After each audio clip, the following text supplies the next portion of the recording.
참 교수 입장으로서는 기분도 그렇고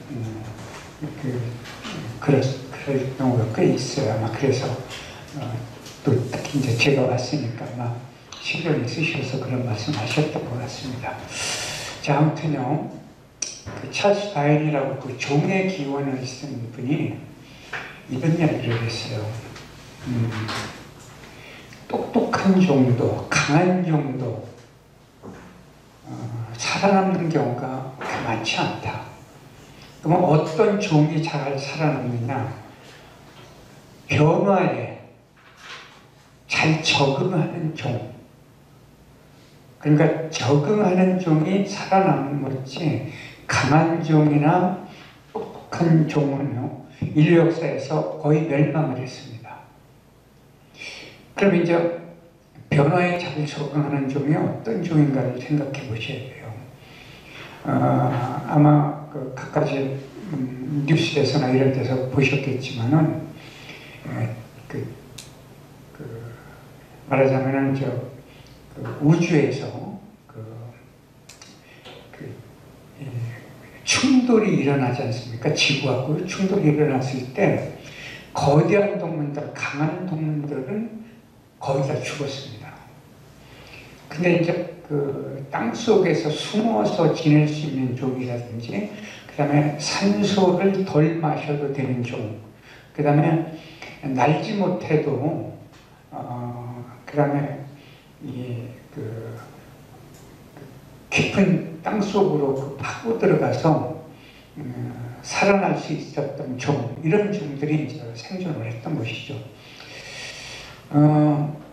이 말씀을 먼저 드리는 이유가 있습니다. 지금 세상에 눈만 뜨면은 뉴스거리가 너무 많아서 정말로 머릿속이 복잡해져 있을 겁니다. 그러면 이렇게 세상이 복잡할 때, 그러면 어떻게 내가 변화에 적응해서 잘 살아남을 것인가, 이 생각을 하셔야 됩니다. 그래서 이제 첫 화두를 하나 던지겠습니다. 이집트 교훈에요, 사람이 죽으면 하늘로 올라가면은 천당과 지옥을 결정할 때 딱 두 마디밖에 안 묻는답니다. 살아있는 동안 기뻤냐? 두 번째는 남도 기쁘게 했냐? 딱 두 마디만 물어서 둘 다 그렇다면 천당, 둘 중에 하나라도 아니면 지옥. 이게 괜히 만들어진 말 같지 않아요. 여러분 어떻습니까? 그러면 여러분 이 다음에 나는 어떻게 될 건지 지금 한번 생각해 보실래요? 여러분 천당 갈 것 같습니까? 지옥 갈 것 같습니까? 네? 천당 갈 사람은 한국인은 거의 없습니다. 천당 마음속으로 가고 싶죠. 그러면 하나 여쭤볼게요. 천당에 가보셨습니까? 자, 어차피 죽을 거니까 내일 하늘에서 천사가 내려와서 천당에 데려다 줄 테니 가자 그러면 가실래? 왜 안 가요? 그 좋은 데는? 10년 후에 지옥으로 가겠습니다. 보세요. 내일 당장 천당에 데려다 준다도 가고 싶지 않죠. 왜냐하면 이 세상 지옥 같더라도 여기서 견디고 싶지 않습니까? 그죠? 그러니까 나를 어떻게 돼요? 변화해야 돼요. 그러면 왜 이런 화두를 먼저 드리느냐면, 한국인은요, 행복도가 OECD 국가에서 꼴찌고, 행복도 조사를 하면은 세계 145개 국가를 유엔기구에서 통상 조사를 하는데 한국인이 100등 이상입니다. 자, 대한민국이 어떤 나라인가 보세요. 절대 빈곤 국가였죠. 지하자원 지금 남쪽 거의 없죠. 강제국 탐방원이 있었죠. 일제 침략했죠. 적어도 950번 정도 외세 침략을 받은 나라죠. 일제 침략을 받았고 겨우 남의 힘으로 해방이 됐다가 동족 상잔의 비극을 겪었죠. 그 유교무력, 그렇게 해방 공감사에 여러분들 가끔 유튜브나 보면은 왜 그 흑백 사진으로 우리나라 모습 나오죠. 제가 그 인도 네팔을 4번이나 다녀왔는데요. 거기 가서 보면은 그 이제 대도시 말고요, 변두리 이렇게 가보면은 6.25 전쟁 때 우리의 모습 있잖아요. 그거하고 똑같아요. 그런데 희한한 게 있어요. 근데 여러분이 이것 때문에 위로를 받아야 할 점은 있는데요. 그 며칠 전에 오랜만에 이제 그 법륜 스님하고 식사를 하면서 그런 얘기를 했는데, 그 부처님이 6년간 고행을 했던 그 곳에 보면은 이제 불가촉 청민들이 살아요. 불가촉 청민들은 사람이 아니기 때문에 옛날에 죽여도 그만했어요.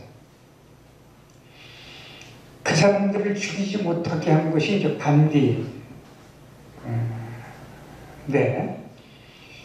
그 불가촉 청민들은요, 이 코로나가 그렇게 인도에 성행을 해도 멀쩡해요. 왜 멀쩡한 줄 아세요? 독감이나 뭐 코로나뿐만이 아니고 온갖 질병 코드에 다 노출이 돼가지고 거기 가서 여러분들 그 수도꼭지 열고서 물을 마시는 순간 바로 여러분들은 응급실에 실려가야 돼요. 근데 그걸 맘 놓고 먹거든요, 그 사람들. 그러니까 어떻게 돼 있어요? 이미 그런 웬만한 질병 코드를 겪어서 넘어간 내성이 생긴 거예요. 그래서 그 사람들은 코로나 걱정을 안 해요. 그럼 누가 걱정을 하냐? 보통 상류층은 걱정을 안 해요. 이렇게 뭐 건강관리도 하고 사람도 피해하고 뭐 이러고 그런데 이제 하류층은 그 내성 때문에 견디고, 누가 문제냐면 중류층들이 문제예요. 우리나라도 마찬가지예요. 얼마 전에 그 노무현 대통령 때 행자부 장관하고 해양수산부 장관을 2번 했던 그 허성관 장관하고 운동을 하면서 얘기를 했는데요. 유튜브에 보면은 왜 그 아스트라제네카를 맞기 전에 뭐 쓰러진 사람이 있다 하고 막 저도 이렇게 보니까 저도 겁나지 않습니까? 근데 그 양반이 가가지고 동네 의원에 가가지고 그 아는 의사니까 이야기를 했대요. 겁난다고 그랬더니 의사가 그러더래요. 깡촌에서 흙탕물 속에서 그렇게 살았고 군대 가서 빡빡 겪는데 뭘 걱정하느냐고. 이미 내성이 다 생겨서 걱정하지 말라고.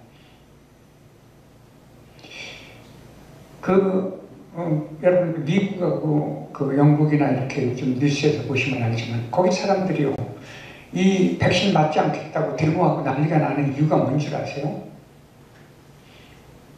백신을 맞고 고생하는 사람이 너무 많이 보기 때문에 그런 거예요. 근데 한국인은 백신 맞아갖고 많이 고생하는 사람이 드물어요. 이유가 뭘까요? 이젠 아시겠죠? 한국인은 절대 빈곤 국가에서 세계에서 가장 못 살던 나라인데 불과 수십 년 만에 민주화와 산업화를 동시에 성공시킨 세계 역사상 유일한 나라예요. 몇 년 전에 3050 클럽이 돼 있어요. 그 뭐냐? 3만 달러를 돌파한 5천만 명을 돌파한 세계에서 7번째 나라예요. 근데 앞에 6개 나라는 전부 식민지를 건너렸던 강대국들이었고, 대한민국만 식민지였고 절대 빈곤 국가였고 아직도 천조망에 가로막힌 섬나라예요. 북쪽으로는 한 발짝도 못 가고 있어요. 이런 나라가 올해 유엔 기구에 의해서 선진국이 되어버렸어요. 그러니까 한국인은 어떻게 했어요? 적응을 잘한 거예요. 견딘 거예요. 보세요. 그 강수량이 1000mm 이하면은 밀농사를 주로 짓고 1000mm 이상이면은 벼농사를 져요. 근데 대한민국은 유별나게 한여름에 집중 장마가 오는 데다가 1000mm가 넘는 데다가 그 다음에 산악국가이기 때문에 농토가 그렇게 많지가 않아요. 근데 이 벼농사를 질 때의 특징이 뭔지 아세요? 밀농사는요 그냥 심어놓고 이른바 잡풀만 조금 정리해주면 지가 알아서 자라줘요. 근데 벼농사는 그렇지 않습니다.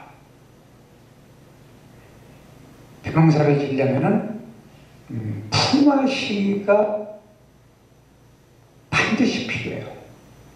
자, 비가 엄청나게 왔어요. 그러면 이제 주인이 삽을 들고 자기 논에 물고만 트면 안 돼요. 남의 논에 물고도 터줘야만 우리 논이 멀쩡해져요. 그 다음에 비가 그쳤을 때 우리 논만 막으면 안 돼요. 남의 논도 막아줘야 돼요.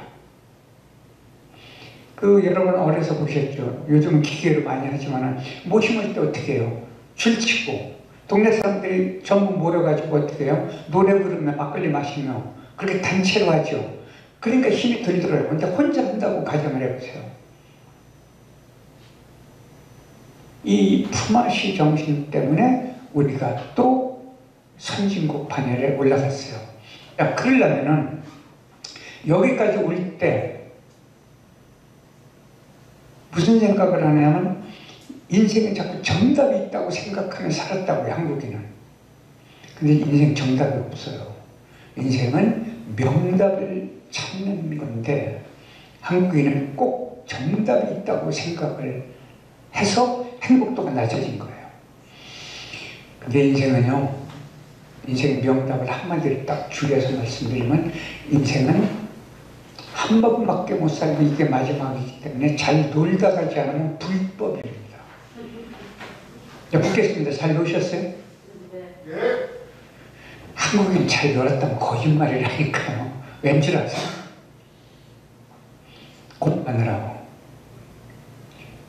일하느라고, 돈 버느라고, 돈을 모으느라고 못 쓰고, 직장만 하느라고, 아이 키우느라고, 그 다음에 아이도 남한테 꾸리지 않게 키우려고 자기는 못 먹고 못 쓰면서 아이한테 모든 걸 투자를 하면서 그렇게 살아서 이제 대한민국이 이렇게 살 만큼 되도록 죽기 살기로 일만 하고 살았다고요. 그래서 어떤 결과가 나왔느냐, 물론 이 이론이 2009년도 노벨 의학상을 받은 사람의 이론인데요, 이 세포 끝, 이게 세포는요, 세포에 따라서 틀리지만은 계속 세포가 분열을 해요. 분열을 해야만 사람은 생존을 해요. 세포 분열을 할 때마다 세포 끝이 요 꼭지처럼, 뚜껑처럼 세포 끝에 있는 텔로미아라는 게 있어요. 그리고 이걸 보호하는 이렇게 장갑 같은 텔로머라지라는 게 있어요. 근데 한국인을 재보면은 이 텔로미아가요, 세포 분열할 때 좀 조금씩 계속 짧아서 늙으면은 죽어버리거든요. 그러면 이제 이게 그 텔로미아가 짧아지면은 성인병부터 치매, 암, 모든 질병 코드에 노출이 돼요. 근데 한국인은 유별나게 텔로미아 길이가 짧아져 있어요. 왜 짧아져 있느냐? 놀지 못해서요. 노는 법을 배운 적도 없고 놀게 내버려 두지도 않고 놀면 나쁜 종자였어요. 그러니까 말하자면 온갖 고뇌 속에서 살아왔기 때문에 한국인은 평균 수명, 그러니까 이제 형편이 좋아졌고 건강이 이제 국가 전체가 깨끗해졌고 음식 이렇게 좋아진 나라가요, 갑자기 이렇게 좋아진 나라가 거의 없습니다. 환경이 이렇게 갑자기 좋아진 나라도 거의 없고, 그래서 한국인은 평균 수명이 갑자기 빨리 늘어버렸어요. 그래서 노령 인구가 지금 뭐 거의 일본을 따라잡을 정도로. 근데 여기에서 어떤 문제가 있느냐? 그 신병원 발표에 의하면 그 여성은요 보통 죽기 전에 살아있는 동안이죠. 그러니까 죽기 전에 15년 정도 그 병자로 살고 남자는 한 10여 년 정도 병자로 살아요. 여러분 이 얘기를 입증할 수 있는 거는요, 남 얘기하지 말고 집에 가서 약상자 한번 열어보세요. 한국인처럼 약을 좋아하는 민족이 거의 없어요. 몇 년 전 조사에 의하면 1년간, 최근 조사는 제가 안 해서 모르는데 아마 굉장히 높아졌을 거예요. 1년 동안 도매 가격으로 의약품의 총 소비량이 대한민국이 4년 전인가 5년 전에요 무려 20조 원이었어요. 그건 또 무슨 뜻이냐면 이제 질병 종류가요 14,200개나 되는데 그 14,200개의 질병이 대한민국에 거의 다 있다는 얘기예요. 그럼 이제 하나 얘기해보죠. 이제 그 동물원에 가면 이제 그 짐승들을 가둬놨잖아요. 얘들은요, 가둬놓은 짐승들은 사람하고 거의 비슷한 약이 필요해요. 심지어는 정신질환약도 필요해요. 근데 얘들이 이제 그 표식을 귀나 뭐 목에다 표시해서 풀어주잖아요. 풀어주면은 병이 다 나아버려요. 이게 뭐냐면 자유로운 삶을 살기 때문에 그 병이 나아버린 거예요. 그래서 행복한 사람을 상징적으로 이야기할 때 딱 두 마디예요. 괴로움이 없는 사람, 자유로운 사람. 근데 괴로움이 없기는 굉장히 어려워요. 근데 자유로운 사람이 되면 괴로움은 쉽게 없앨 수가 있어요.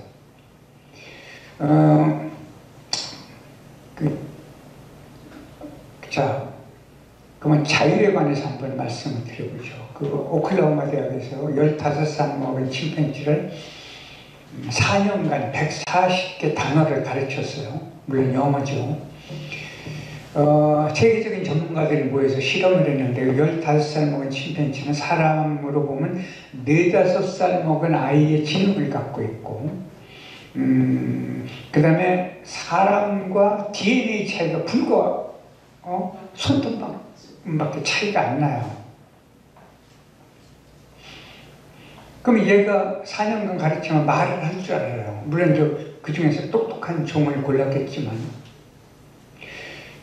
4년 뒤에 얘가 첫 마디가 뭐였을까요? 뭐라고 했을 것 같아요?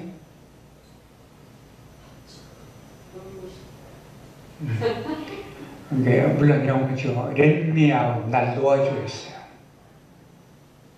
놓아달라는 건 뭐예요? 자유롭게 살고 싶다 이거지. 아무리 나를 잘 먹여주고 가르치고 했어 봐야 지금 내가 살던 모습이 아닌 거예요. 여러분, 여기서 우리가 하나 더 생각해 봐야 할 게 있어요. 제가 한 서너 번인가 초대를 받아서 잠실 롯데월드 새로 지은 거 있죠? 거기를 가본 적이 있어요. 그건 들어가 보진 않았지만 거기 그 안내 설명을 해주는데 스위트룸 있죠? 엄청 비싸더만요. 그러면 아마 이 강의실에 한 10개쯤 되겠죠. 그 넓이가. 여러분 거기에서 최고급 요리 원하는 거, 뭐 음료수건, 뭐 수리건 그런 거 1년 동안 공짜로 거기서 살아라. 1년 동안. 나오지 말고. 괜찮죠? 근데 대신 밖에서 문을 잠그겠다. 그럼 여러분 가시겠어요? 거기는 불과 얼마 가서 돌아버립니다. 왜 그러냐? 자유가 없기 때문에. 근데 이제 감옥 간 사람은요, 어떻게 견디느냐, 재수가 없나 보다, 팔자가 그런가 보다, 내가 뭐 죄를 졌나 보다, 그 판사가 엉터리인가 보다, 무슨 막 이런, 막 속으로 욕이나 하면서 이렇게 견뎌요. 할 수 없다. 그때까지는 견뎌야 된다. 이러지만은 거기 가서 그렇게 밖에서 문을 잠궜을 때 오는 그 자유를 빼앗긴 거겠죠. 여러분, 자유는 남이 만들어주는 게 아니고 나밖에 못 만들어요. 나밖에. 그럼 자유가 뭔가를 한번 생각해 보세요.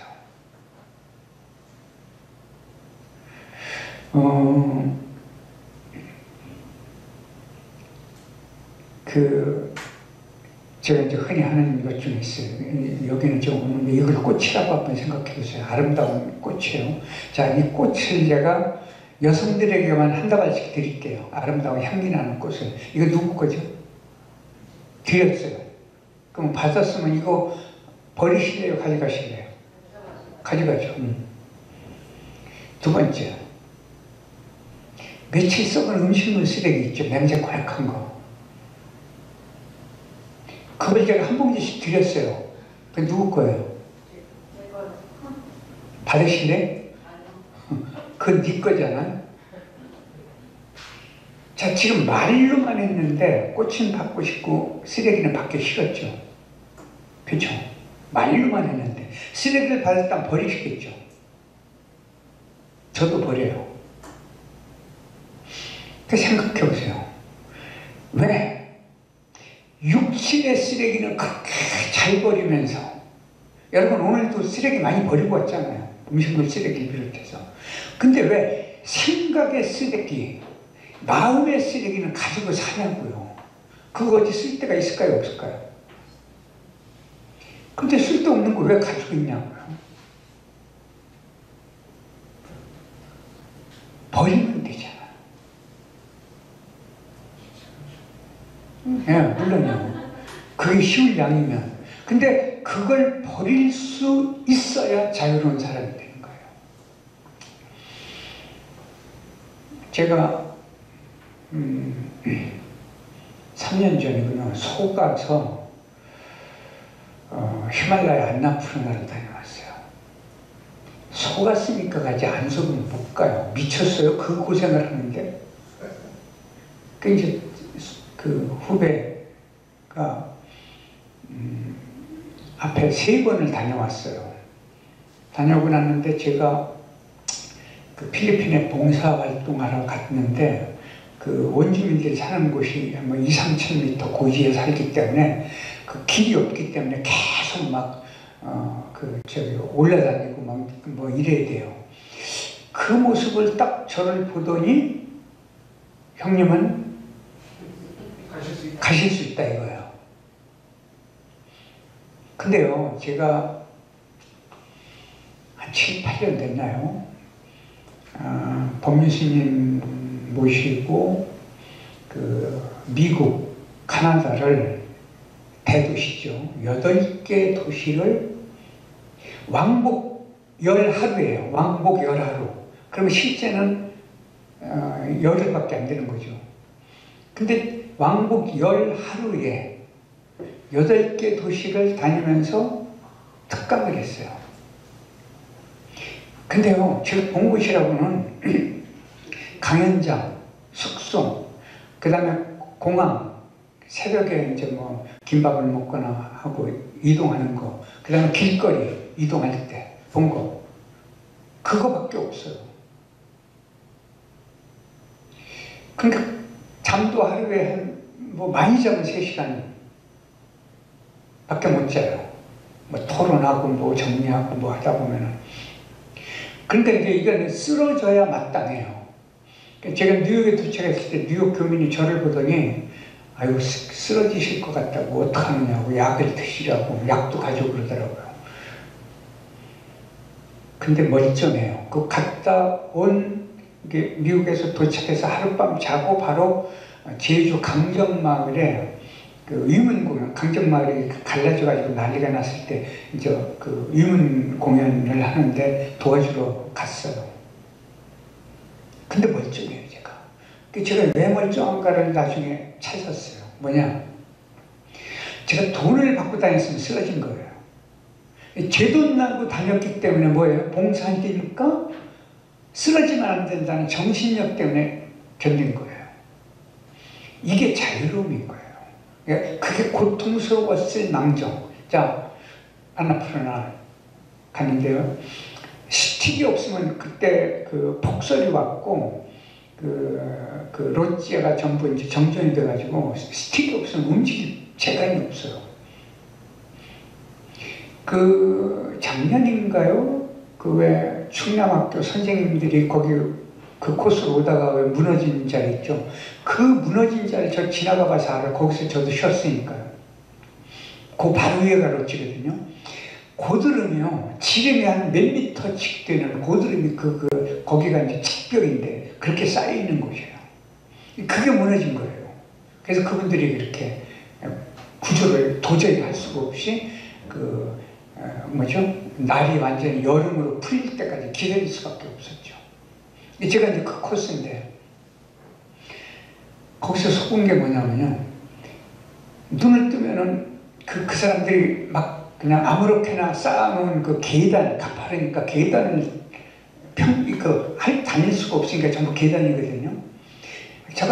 제가 세볼 수가 없으니까 수만 계단을 이제 다녔는데 보면 까마득해요. 그래서 그 후배한테 야 계단이 어디가 끝이냐 그러면 형님 저기 보이는데 가면 평지입니다. 가면은 또 계단이에요.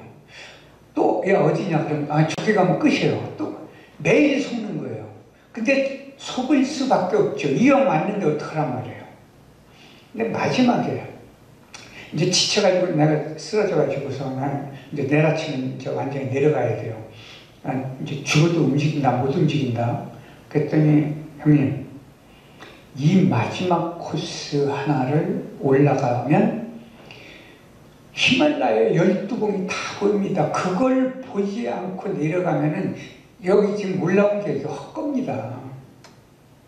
그리고 가서 자랑할 게 뭐가 있습니까? 자랑할 거라고 고생한 것밖에 더 있습니까? 그러는 거예요. 그래서 또 속아가지고 거기 올라간 거예요.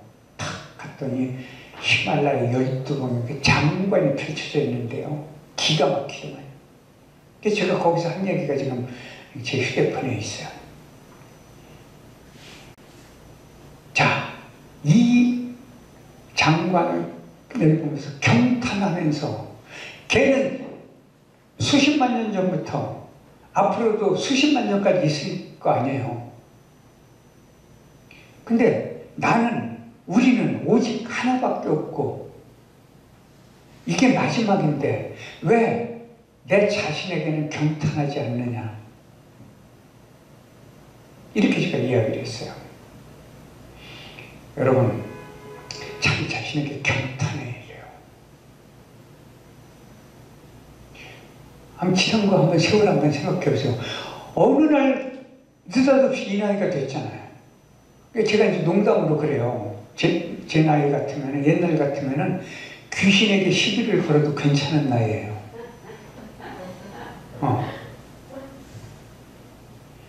이렇게 살아왔잖아요. 그러면 이제 여러분이 이렇게 생각해서 내가 죽을 때 무엇을 후회할 것인가를 한번 생각해 보세요. 무엇을 후회할 것인가?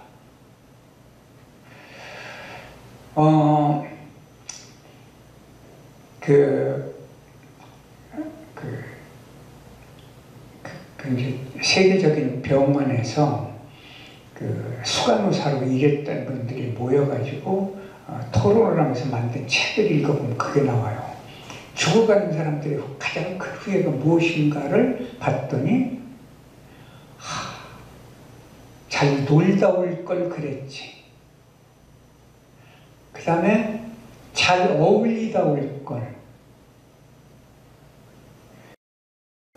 좀 더 사랑하다 올 걸. 뭐 이제 이런 이야기들 하는 거예요.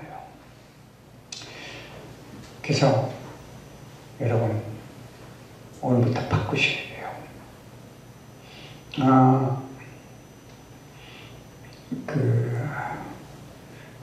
인생은 활 쏘는 거와 똑같아요. 인생은 활 쏘는 거와. 제가 운이 좋아가지고요. 젊어서는 그 탁구 선수들하고 같이 탁구도 해보고 어울려서 보고 게임도 해보고 했는데요. 옛날에는 열 몇 개를 잡아줘도 도저히 안 돼요. 21점 날 때요. 15개를 접어줘도 도저히 못 이겨요. 그렇게 보면은 어려서부터 뛰어난 어린이들을 10여 년간 가르쳐갖고 세계적 스타가 됐어요. 양영자, 현정화를 비롯해서 이 선수들이요.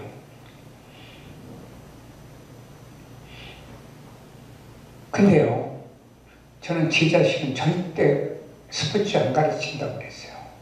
얼마나 혹독하게 훈련을 하는지. 근데 큰 이렇게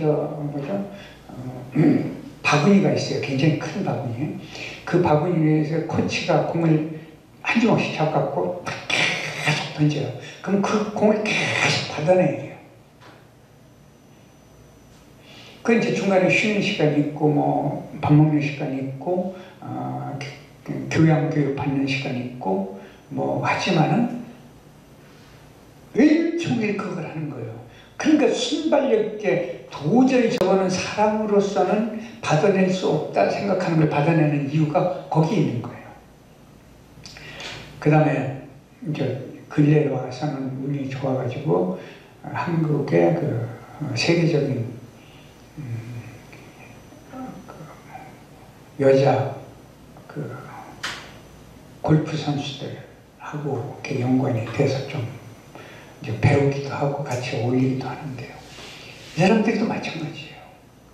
어려서부터 뛰어난 능력을 가진 친구들을 10여 년간 가르쳐서 세계적인 스타가 되는데 한국에 수만 명의 선수가 있어요. 그 중에서 세계적 스타는 몇 명 안 되는 거예요. 또 한국 안에서의 스타도 몇 명 안 돼요. 근데 적어도 여러분이 만약에 무슨 목표가 있다면 지금부터 10년간 죽기 살기로 다시 뛰어야 돼요. 죽기 살기로. 여러분 제가 이 얘기하면 기분 나쁠 거예요. 내가 여태도 고생하며 살았는데 또 앞으로 10년을 내 나이가 뭔데 지금? 맞습니다. 지금부터 10년을 죽기 살기로 뛰는 사람은 바보들이에요. 제가 활쏘기라고 그랬죠, 인생은. 지금 여러분이면 화살을 먼저 쏘아서 화살이 박힌 자리에 관역을 그리면 돼요. 관역을 향해서 쏘지 말고 화살을 먼저 쏘고 관역을 그리라 이거예요. 그게 잘 노는 방법이에요. 그러니까 잘 논다는 것은 여러분 보세요. 제가 이제 어디서도 흔히 하는 얘기인데 여러분 이제 풀려가지고 만약에 노래방에 이 모임이 끝나고 나서 3교시 때 한잔하고 이제 노래방을 갔어요. 그럼 노래방에서 노래하고 돈 내고 노래하고 춤추죠. 즐겁고 재밌죠. 그죠? 근데 와서 돈 받고 노래하고 춤추는 사람이 즐거울까요? 그 사람은 노동이에요. 돈벌이에요. 자, 골프를 하시죠. 골퍼는 돈을 내고 걷고 캐디는 돈을 받고 걸어요. 근데 골퍼는 꼭두새벽에 눈비 맞으면 돈을 잃어도 악을 쓰고 또 가요. 요즘 골프장 난리예요.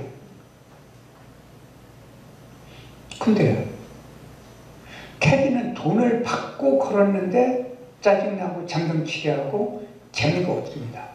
왜요? 노동이에요. 거기에는 뭐가 없느냐? 자유가 없는 거예요. 너댓 시간 동안 대책 없이 친절해야죠. 그죠? 친절하고 싶어서 한 게 아니잖아요. 의무조항이었잖아요. 더군다나 그 카드 나가지고 뭐 잘했느니 못했느니 그걸 집어넣어야 되잖아요. 그러니까 어떻게 해야 돼요? 대책 없이 친절한 거예요. 이건 자유가 없는 거예요. 즐기지 못한 거죠. 오늘 댁에 가셔서요, 저녁에 양치질을 할 때 그 초침 있는 시계를 놓고 양치질 한번 해보세요.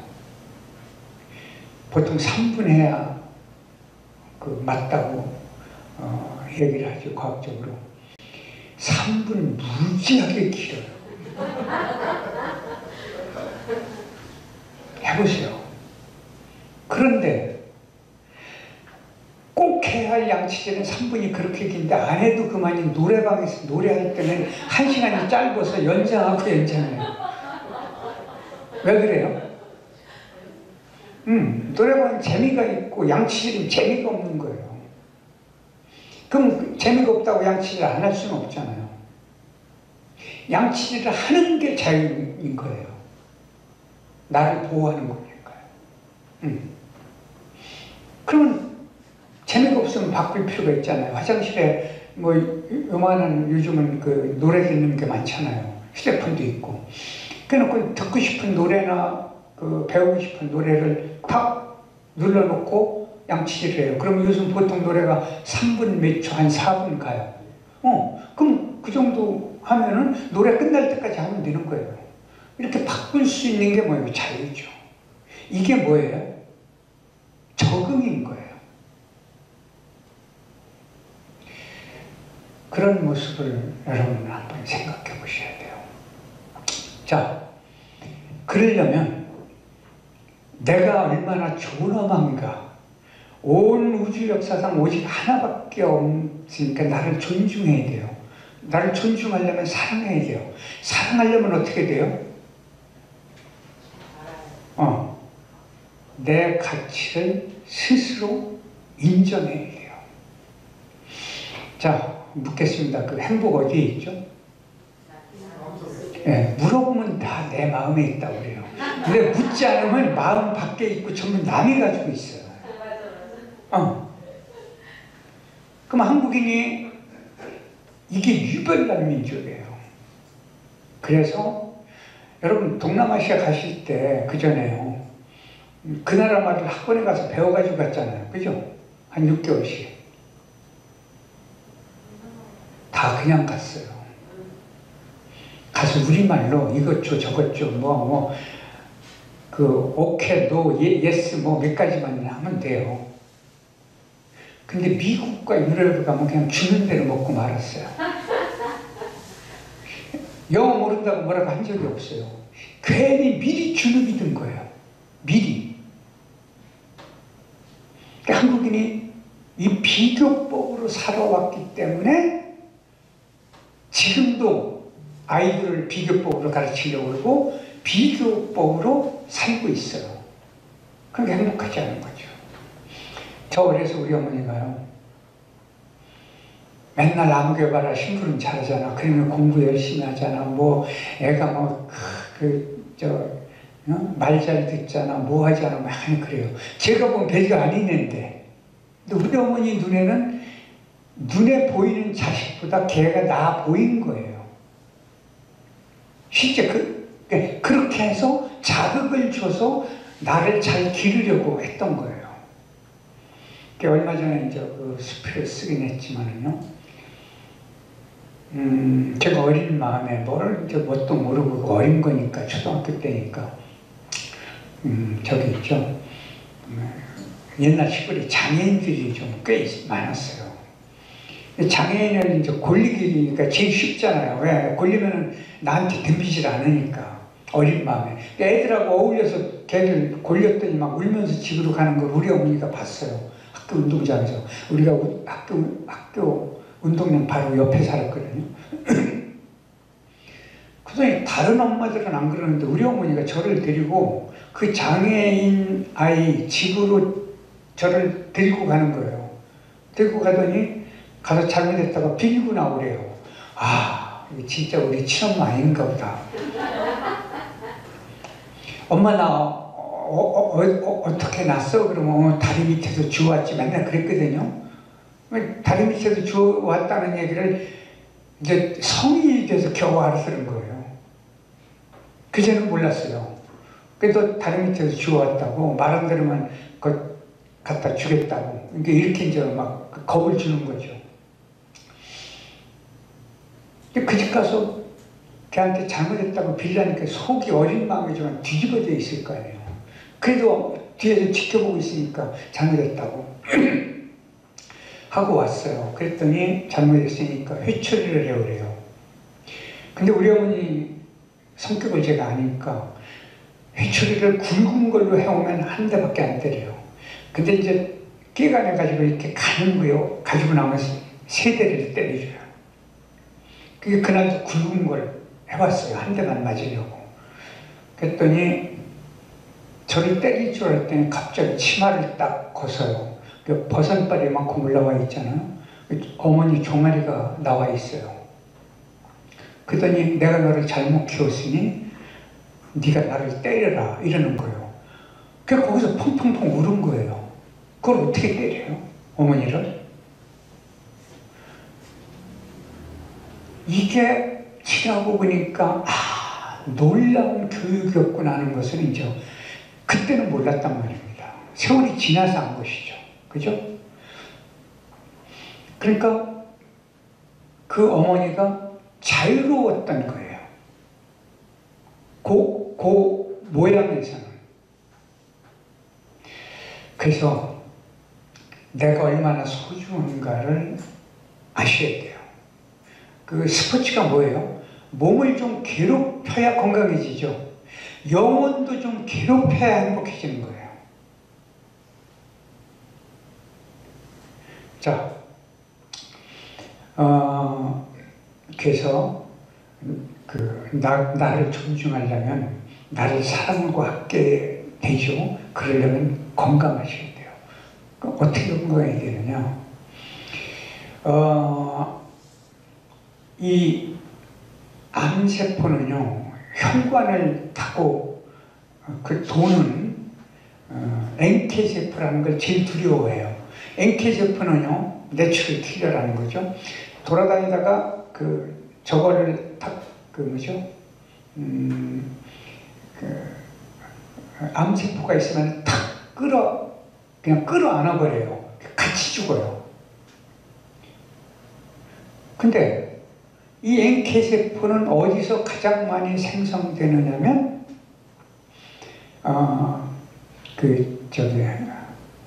말하자면 근육에서 가장 많이 생성돼요. 그럼 근육은 어디에 제일 많으냐? 배꼽 아래에 제일 많아요. 엉덩이, 허벅지, 종아리. 그러니까 평소 잘 걸어만 줘도 NK세포가 잘 생기는 거예요. 그러면은요, 그 NK세포는 그러면은 그냥 잘 걷는다고 생기는 게 아니에요. 저기 여러분 그 부두 노동자들 옛날에 이제 취재하러 다니는 거 보면은요, 그 근육, 허벅지 어마어마해요. 그 무거운 걸 짊어지고서 이게 하는 거 보면은 감당이 안 돼요. 그리고 제가 생활의 달인인가를 해마다 심사를 해요. 근데 이제 평소에는 안 보다가 연말이 되면은 제가 심사위원장이니까 한 4-5편을 저한테 가져와요. 그 방송국에서 가져와서 제가 심사하는 걸 저를 촬영을 해요. 아마 보셨을 거예요. 근데 한번 보니까요, 이삿짐 옮기는 사람 있죠. 그 등치도 좋지만은 이게 이제 그 에스컬레이터 같은 걸로 이동하는 이삿짐이 아니고 왜 옛날 집들 왜 좁은 데 있잖아요. 큰 무거운 거, 그 계단으로 그걸 짊어지고 옮기는 걸 보면은요, 저 사람이 저거 움직이다가 저거 크게 다치지 않나 싶을 정도인데 그걸 매일 하는 거 있더라고요. 그게 근육이 얼마나 좋아요. 그러면 그런 사람들은요, 밤에 잠을 못 자요. 피곤하면 잠을 자야 되잖아요. 육신을 너무 혹사했기 때문에 꼭 소주를 마시거나 약을 먹거나 그렇게 견디는 거예요. 그건 스포츠가 아니에요. 그건 노동이에요. 그렇기 때문에 NK세포가 잘 생기는 게 아니에요. NK세포를 생기려면은 물론 지금처럼 근육을 만들어야 되는데 근육을 만들 때는 즐기며 근육을 만들어야 돼요. 즐기면서. 그러니까 이제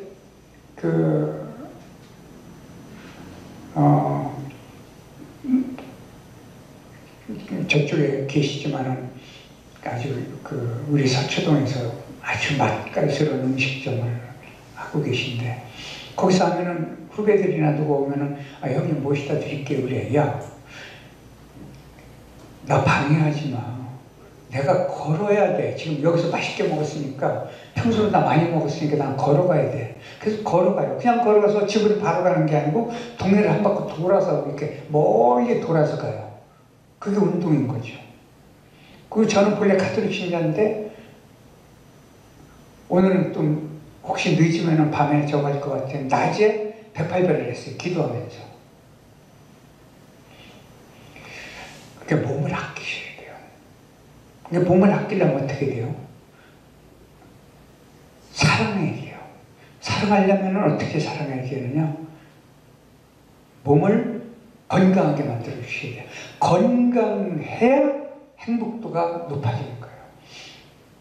여러분 병원에서 이렇게 마스크를 끼고서 누워있다고 한번 가정을 해보세요. 이거는요, 낙엽하고 똑같아요. 낙엽하고 똑같아요.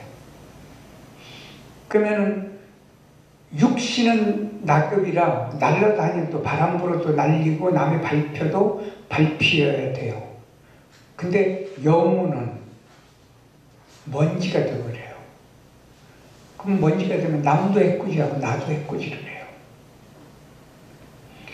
자, 그러려면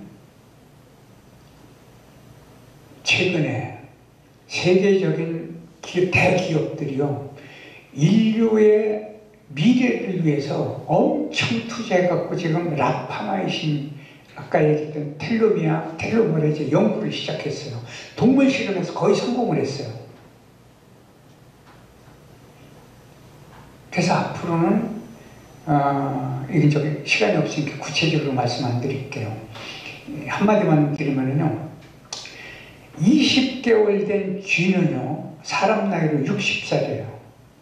근데 얘를요 이런 주사를 주입했더니 무려 43개월을 건강하게 살았고, 흰털이 됐던 늙은 쥐가 검은 털로 돌아오고 뇌 크기가 젊은 쥐의 크기로 돌아와 버렸어요. 나중에 한번 찾아보세요. 라파마이신, LAPA 같은 거예요. 텔로메라제 주사라는 게 또 있어요. 그래서 인간의 수명이 이제 앞으로 늘어나는데, 그러니까 인간의 수명이 늘어나는 게 아니고 살아있는 동안 건강하셔야 돼요. 그러려면 오늘부터 부탁인데요, 제발 10년간만 늙지 마세요. 그럼 안 늙으려면 잘 노는 방법밖에 없어요. 그럼 노는 게 노래방에 가서 노래하고 춤추어서 놀라는 게 아니에요. 지금 자기에게 주어진 걸 즐기는 거예요. 주어진 거.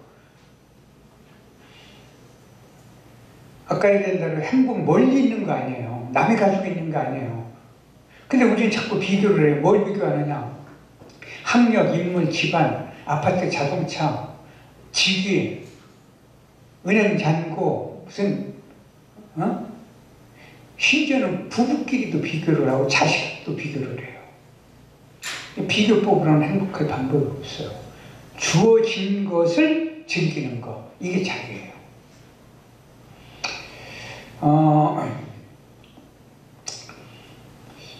여러분, 제가 주례를 자주 안 서요. 근데 운이 좋아서 그런지 아니면 소리 소문이 없어서 그런지 제가 주례 선 사람이, 제가 87년부터 너무 이른 나이에 주례를 섰는데 아직도 실패한 사람이 없다. 이게 소문이 났어요. 뭐 얘기하다가. 그래서 3년 됐나요? 유명한 신문사 사장이 저를 보자고 그러더니 딸 주례를 서달래요. 그래서 아들 쪽 시키지 왜 그러냐 그랬더니 저쪽 집안한테도 얘기를 했더니 김아무개가 그런 소문이 났으니 주례를 부탁하자. 근데 제가 주례를 거부하는 이유가 있어요. 왜? 만약에 주례를 자주 쓰다가 그 사람이 만약에 잘못돼서 깨지면 제 역사가 깨지잖아요. 그리고 이거 지킬 욕심에 잘 안 쓰는 거예요. 요새도 계속 주례 청탁이 와요. 그래서 계속 거절해요. 제가 주례를 작년 12월에는 탤런트 김승희 여사 아들 주례를 제가 섰죠. 그 몇 년 전에는 딸을 주례 섰어요. 그랬더니 주례사를 딱 듣고 기가 막히다는 거예요. 최불암 선생님이나 뭐 이런 분들은요, 내가 평생 그 결혼식에 다녀봤지만 이런 주례사는 들어본 적이 없다. 뭐 이 정도로 얘기를 해요. 그러니까 저는 스트레스 받아요. 왜냐면 저는 아직도 컴퓨터를 못 쓰니까 이제 만년필로 주례사를 꼭 새로 쓰거든요. 원고지에다가. 그냥 모으면 나중에 이제 책 한 권이 될 것 같아서 그걸 모으는데, 주례사가 좋다 소리를 들으니까 더 잘 쓰려고 애가 타가지고 스트레스를 무지하게 받는 거예요.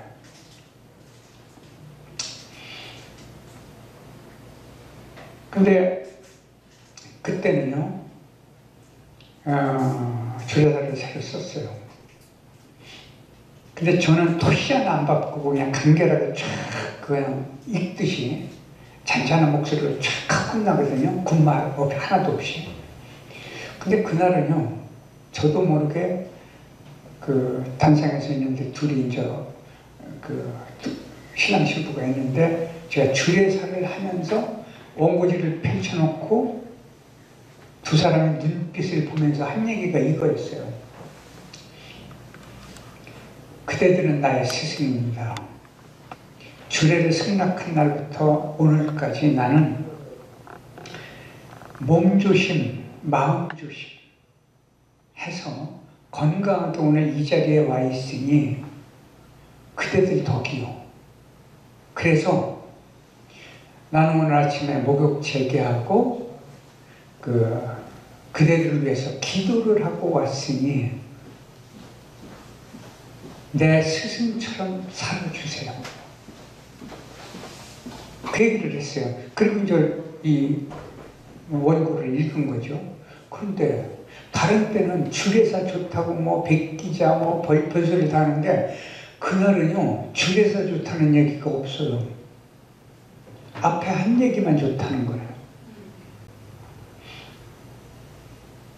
그래서 제가 이제 이 얘기를 수필을 썼어요. 근데 수필의 앞부분에 뭐를 썼냐면 어느 날 약속이 있어서 이제 제가 책을 한 권 가지고 그 사람을 책을 주려고 하나 들고 가는데 길거리에 거지가 신문지를 펴놓고 3년 전 그때도 6월이에요. 신문지를 하나 펴놓고 엎드려 있는데 지저는 없고 동전만 몇 개 있더만요. 그래서 제가 주머니를 이렇게 지갑을 보니까 요새 왜 돈을 많이 넣고 다니지 않잖아요. 5,000원짜리 주려니까 좀 아깝고 이상하게 1,000원짜리 주려니까 좀 미안해요.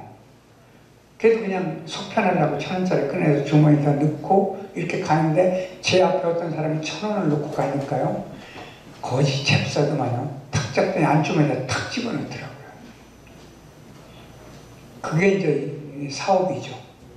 그래서 이제 저도 주려고 했는데 바로 제 앞에 어떤 여성이 지나가는데 40대 한 중후반쯤 됐을 것 같아요.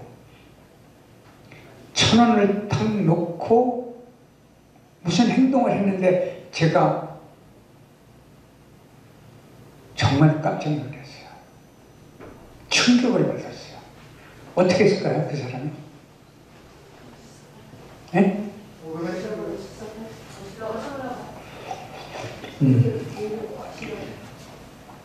세상에 거지에게 두 손을 공손히 모고 90도로 절을 하더라고요. 거지에게 1,000원을 주면서 제가 충격을 받았어요. 그래서 이제 저도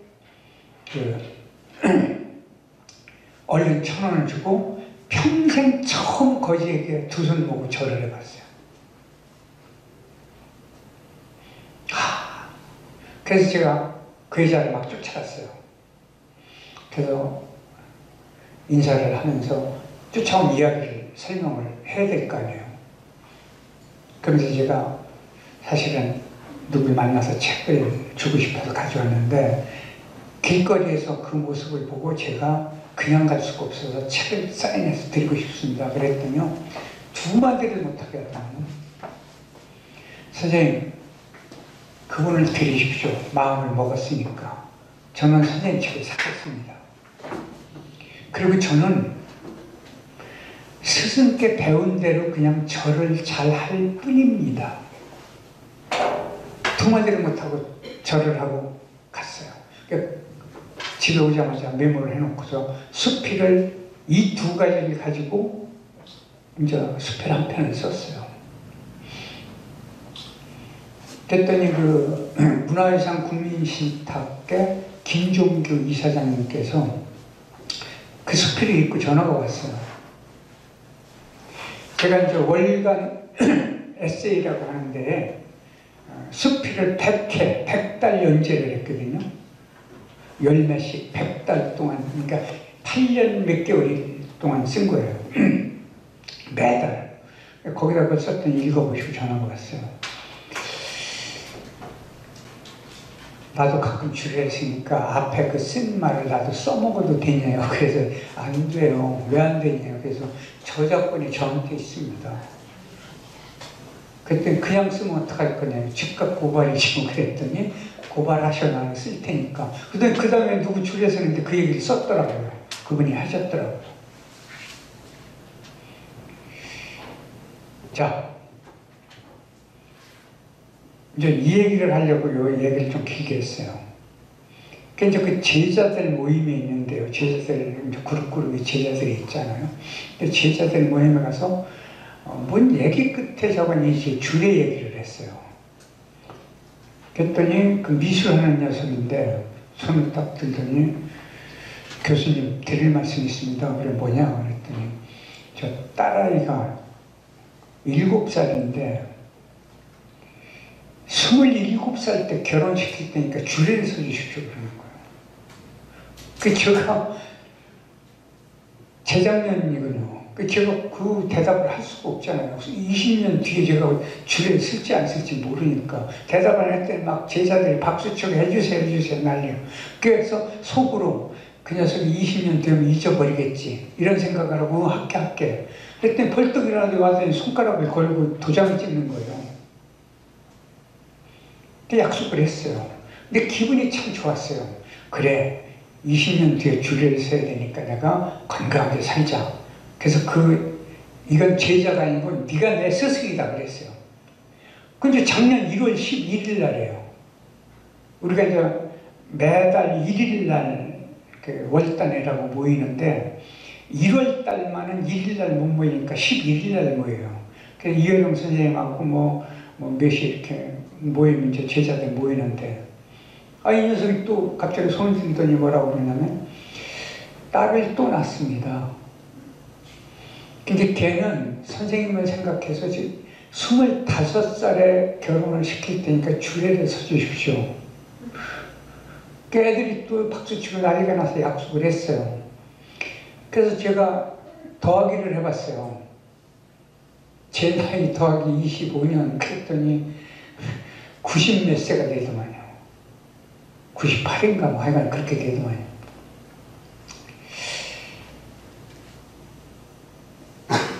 여러분, 도처에 스승이 있습니다. 도처에. 그 녀석이 제자지만은 저를 건강하게 만들어주는. 어느 날 정말 술만 많이 마시고 막 밤 늦어가지고 막 지쳐있고 막 이러면은 108하기 싫어요. 근데 그 녀석 얼굴도 탁 떠올라요. 내가 그때까지 건강했지. 그러니까 108배를 또 그 밤늦게도 해요. 도처에 스승이 있어요. 그러니까 스승은 나한테 찾아오지 않아요. 내가 찾아가야 돼요. 그런 의미 때문에 말씀을 드렸어요. 여러분 해적선 영화 기억하시죠? 해적선 두목은 전부 옛날 말로 애꾸눈이죠. 안대를 하고 있죠. 왜 그런 것 같아요? 칼싸마다 다쳐서.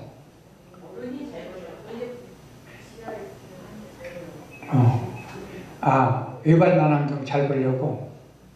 아니면은 험상궂은 표정을 줘야 부하들이 말 잘 들으니까? 그게 아니에요. 해적선 선장은 두 눈이 다 멀쩡해요. 근데 왜 안대를 했냐면 옛날에 전기불이 없었잖아요. 그러니까 남의 배를 쳐들어가서 선실로 들어가면은 깜깜해요. 근데 사람 이 망막세포는요, 간상세포와 원초세포가 따로 있어서 밝음을 관장하고 어둠을 관장하는 세포가 달라요. 근데 여러분 아주 깜깜한데 쑥 들어가면은 10분 정도 있어야 사물을 정확히 볼 수가 있어요. 영화관은 들어갔을 때, 늦게 들어갔을 때 볼 수 있는 건 거기 조그만 불빛이 있기 때문에 그게 우리가 쉽게 조응이 되는 거예요. 만약에 문 열고 들어가는데 숨어있던 저기 칼로 푹 찌르면 죽잖아요. 그러니까 평소 불편해도 안대를 하고 있다. 문 열고 들어가는 순간 알겠죠? 안대를 빼면 바로 보여요. 그래서 안대를 하고 있는 거예요. 여기서 우리가 배워야 할 게 있어요. 자, 부하를 먼저 들어보내면 되잖아요. 혹시 모르니까. 근데 부하를 먼저 들어보내는 사람은 두목감이 아니에요. 지가 먼저 들어가야 두목인 거예요. 그 아프리카 마라강에요, 악어들이 있는데 얘들은 물속에서 살면서 먹을 게 별로 없어요. 초식동물, 이제 물가에 나와서 초식동물을 잡아먹어야 애들이 이제 오래 견디는데 1년에 2번 초식동물들이 그 강을 건너요. 초지를 찾아서. 그때요, 그 무리의 우두머리가 강을 참 쳐다보고 있어요. 그러다가 강이 조용하니까 강을 건너가요. 강을 우두머리가 다 건너간 뒤에 그 무리들이 뒤따라서 군중심리 때문에 물속으로 건너가는 거예요. 숨어있던 그 악어들이 절대 먼저 오는 녀석 안 잡아먹어요. 걔를 잡아먹으면 그 다음에 먹을 게 없어지니까. 아시겠죠? 남극의 펭귄도 마찬가지예요. 먼저 뛰어들어오는 녀석을 살려줘요. 바다 사자와 바다 표범들이. 걔를 살려줘야 지들이 생존할 수가 있기 때문에. 그러니까 앞서 가야 돼요. 먼저 가야 돼요. 근데 먼저 가는 사람이 꼭 위험부담이 절대 없다는 건 아니에요. 실패할 확률도 높지만 크게 성공할 수가 있는 거예요. 먼저 가줘야 돼요. 인생도 마찬가지죠. 내가 먼저 자유로운 사람이 돼야 돼요. 이게 여쭤볼게요. 다시 태어나면 지금 살고 있는 그 양반하고 사실래요? 미안해요. 별걸 다 물어봤어. 묻는 이유가 있어요. 상대가 변하기를 기다리지 말고 내가 변해야 돼요. 내가 자유로운 사람이 돼야 돼요. 부부싸움 하지 말라는 얘기가 아니에요. 부부싸움은 해야 돼요. 어떻게 부부싸움 않고 살아요? 멀쩡한 사람이? 바보가 아닌데. 근데 싸움만 해야지 왜 자기가 심판을 겸임하고 싸우냐고요. 승부가 나요, 안 나요? 안 나요. 누가 하나 죽어야 승부가 나요. 그때까지 기다릴 필요가 없잖아요. 내가 변하면 내가 행복한 거예요. 내가 자유로운 사람이 되면. 이게 자유로 가는 방법이죠. 자, 그 다음에는요, 관상 이야기를 하나 해야 될 것 같은데, 제가 젊어서 배우려 배운 게 아니고 소설 쓰려고 무당, 점장이 그 다음에 관상 보는 법을 배웠어요. 저랑 같이 공부한 사람들은 꽤 유명해진 사람도 있어요. 근데 저는 이제 배우다 만 거예요. 엉터리로 배운 거죠. 그러니까 반푼수죠, 뭐 말하자면. 근데 거기서 배운 거를 가지고 소설을 몇 편 써서 이제 드라마까지도 만들고 했죠. 근데 관상은 뭐냐면 먹고 생각하고 행동한 대로 온몸이 변하는 거예요. 생긴 게 아니고 관상은 딱 한마디로 그 사람의 분위기예요. 여러분도 이미 관상장애, 공부는 안 했어도 이미 관상장애가 된 거예요. 길거리에서 보세요. 아니면 특히요, 민원부서에 근무한 사람들은 더 잘 알아요. 회사에 근무한 분들도. 누가 척 들어오는 순간, 아, 골치 아프게 생겼네. 그럼 틀림없이 골치 아파요. 누가 쓱 들어왔는데, 아, 좀 편안하구나, 푸근하구나. 그럼 틀림없이 거의 푸근해요. 이건 민원부서에 근무한 분들은 아주 절묘하게 이해를 해요. 여러분, 길거리에서 보세요. 아, 건달 같다, 생긴 같다, 좀 뾰족하다, 좀 푸근하다. 그러니까 우리말에 그런 거 있잖아요. 생긴 대로 논다 그러잖아요.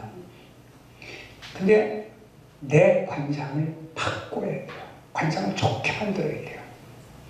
관상을 좋게 만들어야 인연을 잘 맺게 되고 좋은 인연이 따라오고 건강해지고 피부가 좋아지고 성형수술할 필요가 없고 주름살이 덜 생기고 암세포가 줄어들고 몸이 근육이 잘 생기고 건강해져요. 관상이 좋아요. 여러분 특히 가까운 일본도 마찬가지예요. 일본, 유럽, 미국 가서 보세요. 그 외에 우아한 저녁에 바나 이런 데 가보면은 부부가요, 가디건 탁 걸치고 와인 하면서 쫙 뭐 도란도란 이야기하는 모습을 보세요. 그 관상 한번 보세요. 고급스럽지 않아요? 근데 한국인은 고급스러워진 지가 불과 얼마 안 돼요. 관상이 좋아하지 않은 적이. 왜? 그동안 너무 마음고생을 하고 놀지 못하고 즐기지 못하고 마음고생만 하고 살았기 때문이에요. 이제는 바꾸셔야 돼요. 살아생전에 내가 쓴 돈만 내 돈이에요. 남은 돈은 누구 돈일까요? 자식 돈 아니에요. 절대 아니에요. 그래서 이제 생각을 바꾸셔야 돼요. 이제 다른 얘기 끝에 이 얘기를 했어야 되는데 지금 이것 때문에 떠올라서 말씀드릴게요. 5만원권, 5천원권을 그린 분이 이상종 화백이라고 서울대학교 명예교수시죠. 그분이는요, 저걸 그죠? 저보고 늘 하는 얘기가 다시는 영정을 그리지 않겠다고 그래요. 그분이 마지막 그린 영정이 지금 어디에 있냐면 해남에 가면 녹우당이라고 하는 데가 있어요. 보셨으면 알 거예요. 그분이 마지막 그린 영정은 고산 윤선도 선생. 마지막이에요. 어떻게 그린 줄 아세요? 그 윤씨 집안에서 찾아와서 애원을 해도 거절을 하다가 너무 간곡하니까 내가 하자는 대로 하겠느냐? 그러니까 그렇다. 약속을 받고 해남에 내려가서 무덤 3개를 파헤쳤어요. 왜 파헤쳤느냐? 고산 윤선도 선생은요, 작은 집에 둘째 아들이었어요. 근데 큰 집에 아들이 없으니까 이 큰 아들을 달라고 할 수가 없으니까 작은 아들을 양자, 호적을 옮겨준 거예요. 큰 집, 이제 제사 때문에. 근데 친아버지, 어머니, 형이 따로 계신 거예요. 이 400여 년 전에 돌아가신 이 무덤을 파헤쳤더니 놀랍게도 유골이 조금 나온 거예요. 다행히. 그래서 그걸 DNA 검사했더니 어머니는 북방계열, 아버지는 남방계열이었어요. 근데 어머니 쪽은 유전자가 XX고 아버지는 XY니까 어머니 쪽 유전자가 강한 거예요. 그러니까 어머니 쪽을 선택해서 3D 영상 작업을 했어요. 그리고 그리느냐 못 그려요. 향과 초를 켜놓고 어부사시사, 오가등을 다 낭송하면서 몇 달 동안 절만해요. 이걸 초혼이라고 그래요. 무당 말하고 똑같아요. 혼을 불러들인다는 거예요.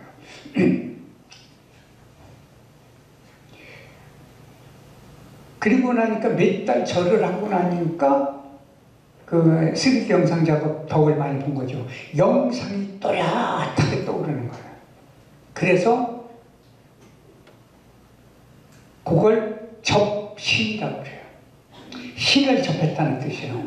그날부터 그리기 시작하는데 그리는 데만 14,000년 걸렸어요. 한 점 그리는데. 그래서 만성하고 후손에게 통보했더니 후손들이 와서 보고 탄복을 해요. 닷새 위에 봉안식을 올리고 이제 공부를 다 했죠.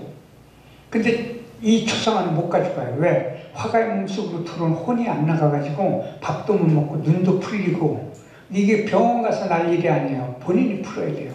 어떻게 푸느냐? 벽에다가 걸어놓고 초상화를 향과 초를 켜놓고 이제 떠나시라고 다 그렸으니까. 그러면서 절만 하는 거예요. 이거를 천배례라고 해요.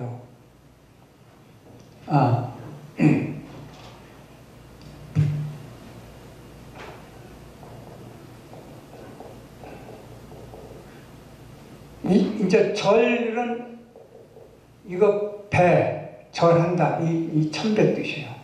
그러면은 저게 무슨 천자냐면 우러러 올려다볼 천자예요. 경주에 가면 첨성대가 있죠. 이 천자예요. 첨성대가 무슨 뜻이에요?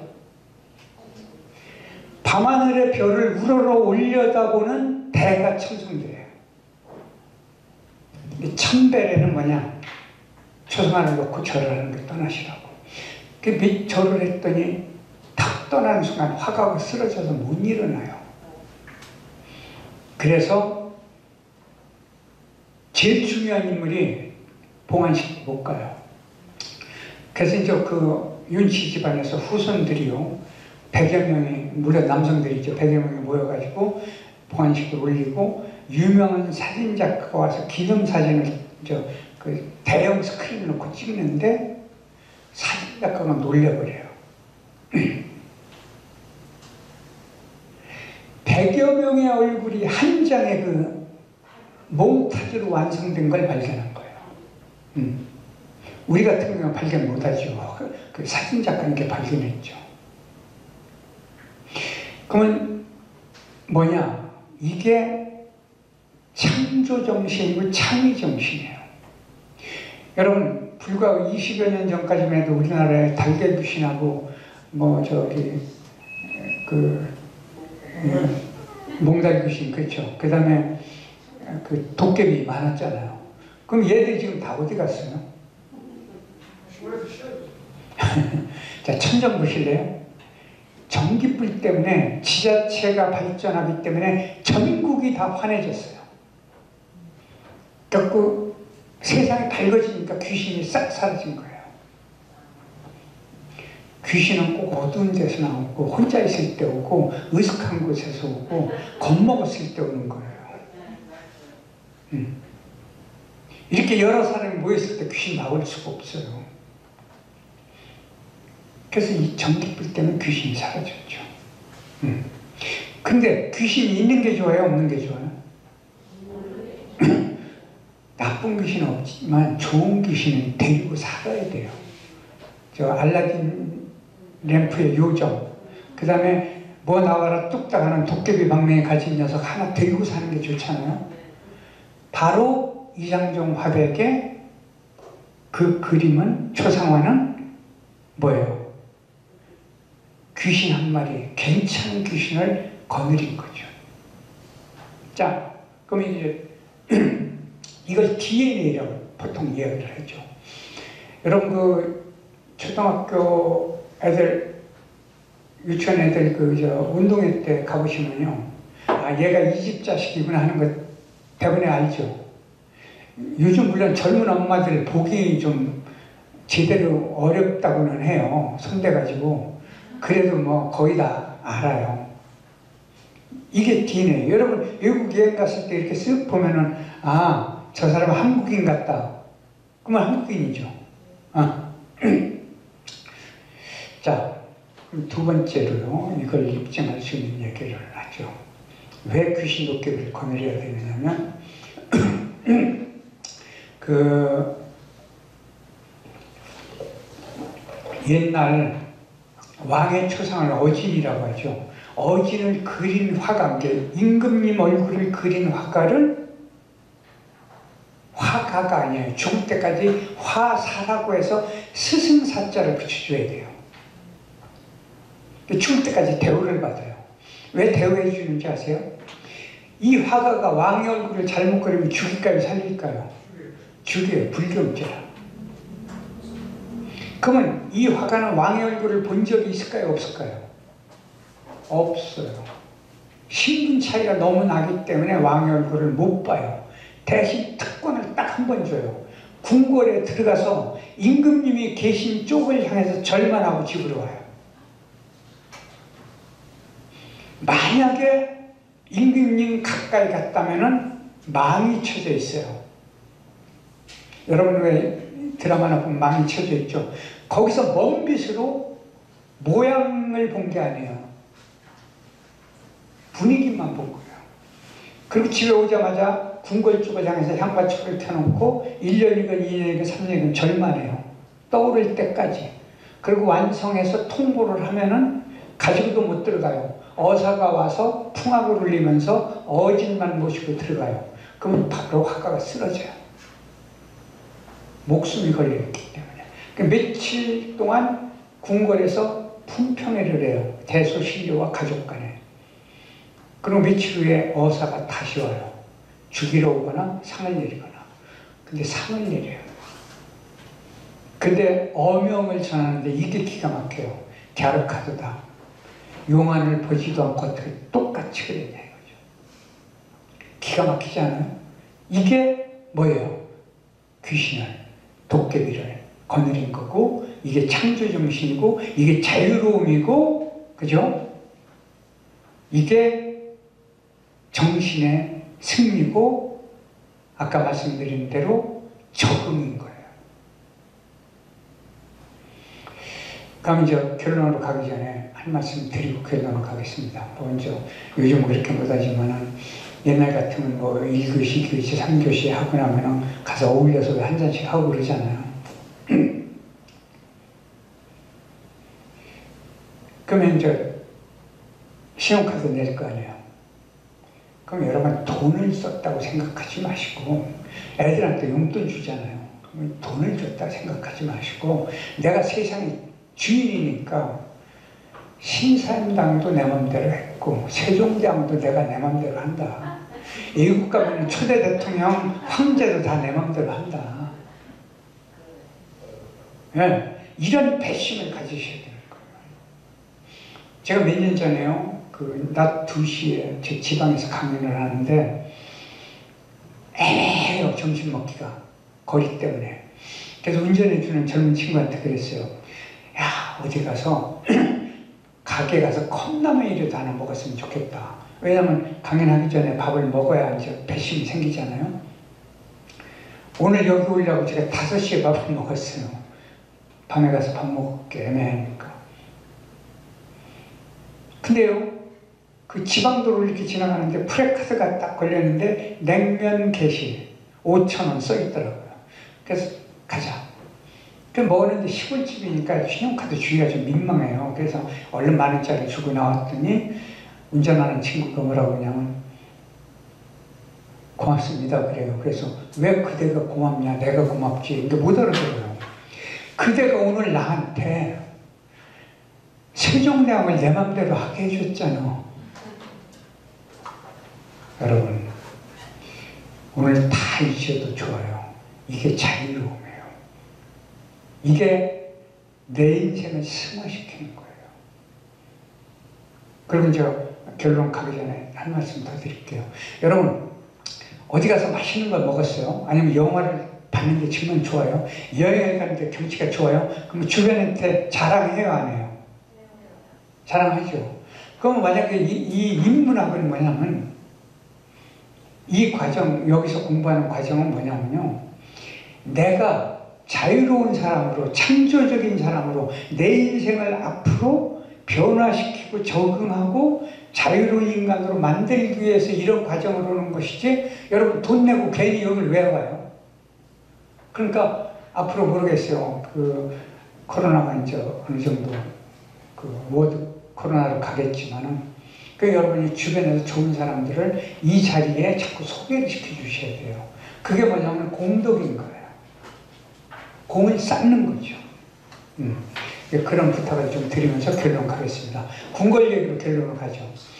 옛날 그 영화나 드라마 보면 왕이 나올 때 보면 죽게 꽃병이 많고 꽃이 많아요. 거기에 꽂혀 있는 꽃이 생화면은 작가와 감독은 공부를 덜 한 거예요. 우리나라 궁궐은 절대 생화를 꽂지 않고 전부 가짜 꽃이에요. 그래서 궁궐의 꽃은 가화라고 할 수가 없기 때문에 비단 채자에 서 채화라고 그래요. 왕자 공주 결혼할 때는 외국에서 사신이 올 때 보통 6만 송에서 8만 송이를 바꿔요. 꽃의 종류가 많아요. 이걸 만드는 화장들 수십 명이 밥 먹고 꽃만 만들어요. 밀라, 비단, 한산무실 뭐 이런 것들을 주로 만들죠. 자, 꽃병의 꽃을 바꾼 날 벌과나비가 날라올까요, 안 올까요? 날라오면 얘들은 제정신 아닌 애들이에요. 그죠? 근데 놀라지 마세요. 꽃 바꾼 날 벌과나비가 무수히 날라요. 왜냐? 진짜 꽃술을 따서 꿀에 개어서 가짜 꽃술에 발라놨기 때문에, 꿀 때문에 온 거예요. 그래서 꿀이 굳으면 또 발라줘요. 아시겠죠? 이 얘기로 결론을 내리는 이유가 있어요. 여러분은 이 땅에서 온갖 마음고생과 몸고생을 하면서 이 나라를 이렇게 괜찮은 나라 만들었어요.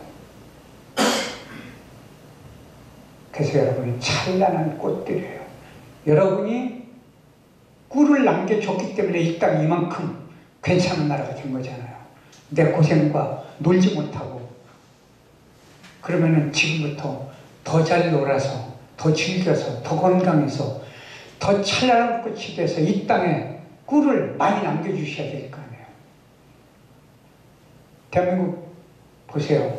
남북 통일만 하면은 세계 초강대국 됩니다. 그래서 우리 후손들이 좀 편안한 세상을 즐겁게 살게 만들어줘야 할 거 아닙니까?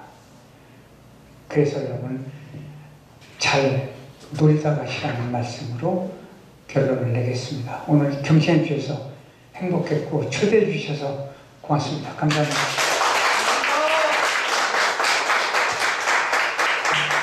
수고하셔서 상당히 좋으시네.